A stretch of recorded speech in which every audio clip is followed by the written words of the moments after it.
Assalamualaikum warahmatullahi wabarakatuh.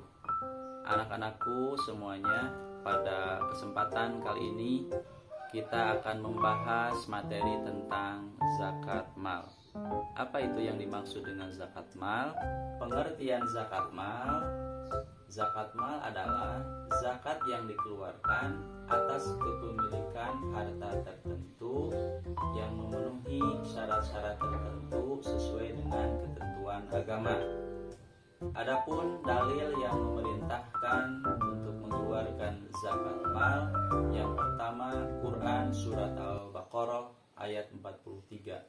A'udzu billahi minasyaitonir rajim. Bismillahirrahmanirrahim. Wa aqimus sholata wa atuz zakata warka'u ma'ar raki'in. Artinya, dan dirikanlah sholat, tunaikanlah zakat, dan rukulah bersama orang-orang yang ruku. Yang kedua, dalam Al-Quran, Quran surat At-Taubah ayat 103. A'udzu billahi minasyaitonir rajim. Bismillahirrahmanirrahim. Khudh min amwalihim shadaqatan tutahhiruhum wa tuzakkihim biha wa shalli 'alaihim. Inna salataka sakanul lahum wallahu sami'un alim. Artinya, ambillah zakat dari sebagian harta mereka, guna membersihkan dan mensucikan mereka, dan berdoalah untuk mereka, karena doa darimu akan menumbuhkan ketenangan bagi jiwa mereka, dan Allah Maha mendengar, Maha mengetahui. Syarat wajib zakat mal. Yang pertama, Islam. Yang kedua, balik. Yang ketiga, berakal sehat. Yang keempat, merdeka. Kemudian, syarat-syarat harta yang wajib dikeluarkan zakatnya. Yang pertama, harta itu merupakan hak milik sempurna. Yang kedua, harta itu berkembang atau bertambah nilainya. Yang ketiga, telah mencapai nisab, yaitu batas minimal harta yang wajib dikeluarkan zakatnya. Dan yang keempat, telah genap 1 tahun atau haul. Untuk jenis-jenis harta yang wajib dikeluarkan zakatnya, yang pertama ada zakat perdagangan. Yang kedua ada zakat hasil pertanian. Yang ketiga ada zakat binatang ternak atau peternakan.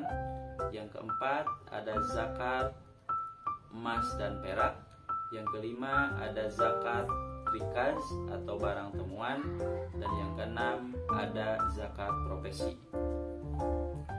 Yang pertama, zakat emas dan perak, yaitu zakat yang dikeluarkan atas simpanan emas dan perak yang telah memenuhi syarat wajib zakat.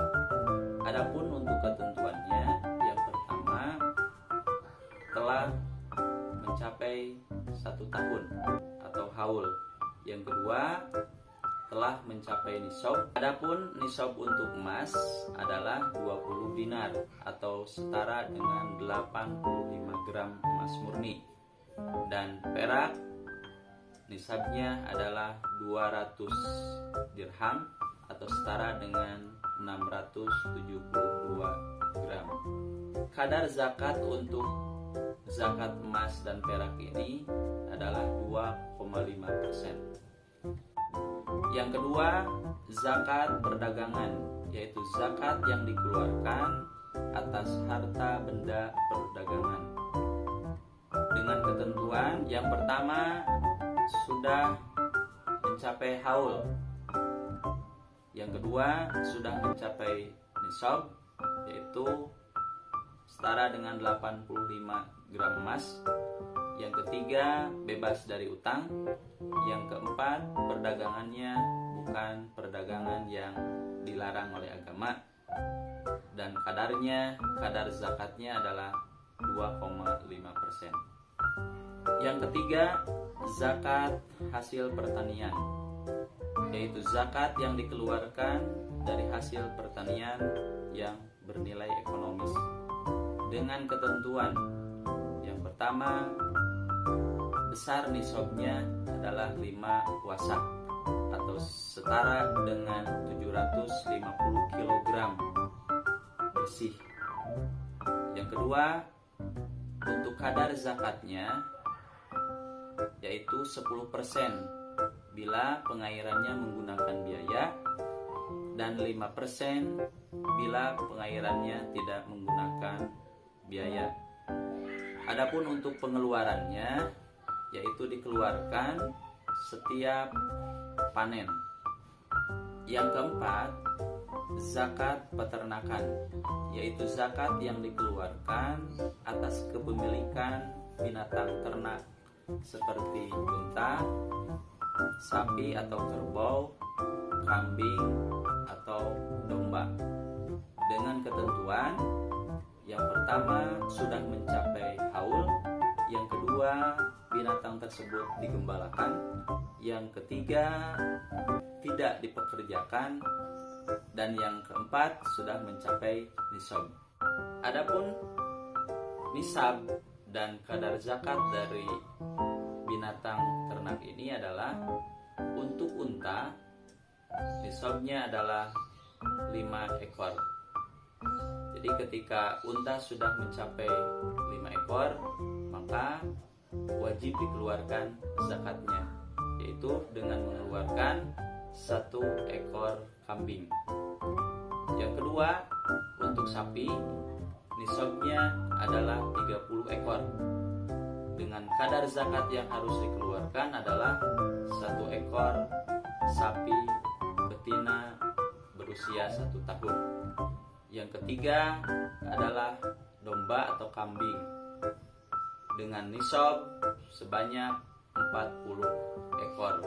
Dengan kadar zakat yang harus dikeluarkan adalah 1 ekor domba berusia 1 tahun atau kambing berusia 2 tahun. Yang kelima yaitu zakat rikaz atau zakat barang temuan, yaitu zakat yang dikeluarkan atas penemuan harta yang terpendam dalam tanah sebagai peninggalan zaman jahiliyah atau disebut juga harta karun. Zakat rikaz tidak mensyaratkan adanya haul dan nisab, dikeluarkan seketika itu juga dengan kadar zakat sebesar 20%.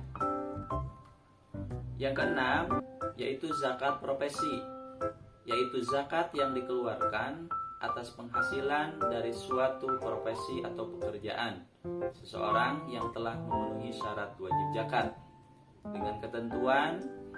Yang pertama, sudah mencapai haul. Yang kedua, sudah mencapai nisab, yaitu setara dengan 85 gram emas. Dan yang ketiga, kadar zakatnya yaitu 2,5%. Selanjutnya, mustahik zakat, yaitu orang-orang yang berhak untuk menerima zakat. Sebagaimana Allah berfirman dalam Quran surat At-Taubah ayat 60. A'udzu billahi minasy syaithanir rajim. Bismillahirrahmanirrahim. Innamas shadaqatu lil fuqara'i wal masakini wal 'amilina 'alaiha wal mu'allafati qulubuhum wa fir riqabi wal gharimin wa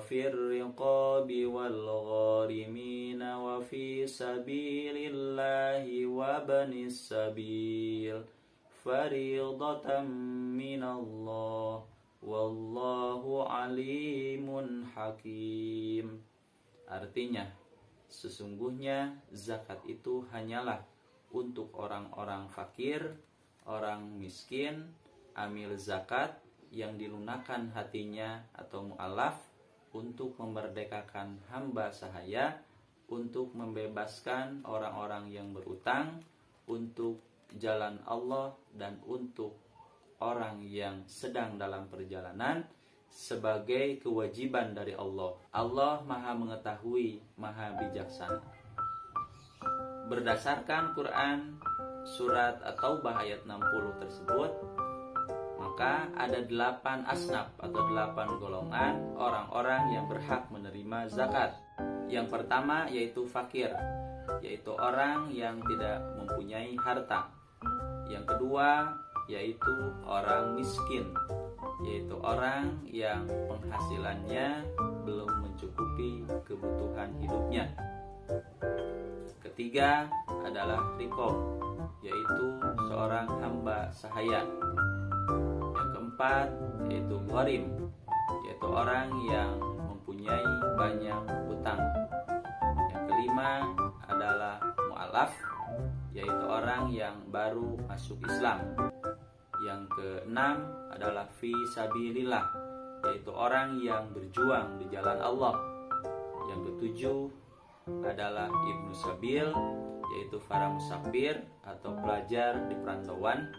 Dan yang ke-8 adalah amil zakat, yaitu panitia yang bertugas untuk menerima dan mengelola zakat.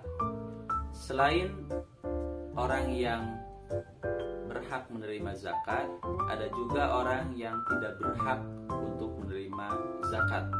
Yang pertama adalah orang kaya. Yang kedua adalah keluarga dan keturunan dari Rasulullah Shallallahu Alaihi Wasallam.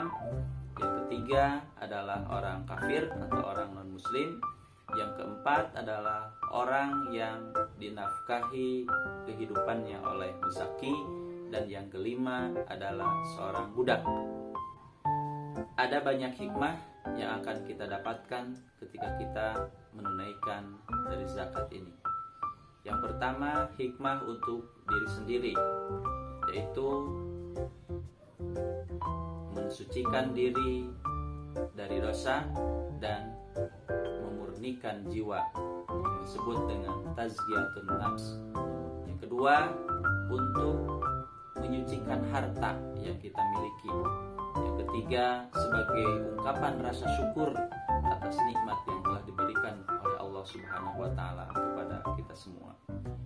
Yang kedua, hikmah untuk kehidupan beragama, yaitu untuk memotivasi orang lain untuk menjalankan ajaran agamanya. Yang kedua, dapat mempererat tali silaturahim di antara sesama muslim. Yang ketiga, dapat menghindarkan diri kita dari perilaku tercela. Yang ketiga, hikmah untuk kehidupan berbangsa dan bernegara. Yang pertama yaitu menumbuhkan perilaku peduli kepada sesama. Yang kedua, membantu meningkatkan kesejahteraan rakyat. Yang ketiga, dalam upaya untuk mengurangi kemiskinan. Demikianlah pembahasan materi tentang zakat mal ini. Mudah-mudahan banyak manfaatnya untuk kita semua. Assalamualaikum warahmatullahi wabarakatuh.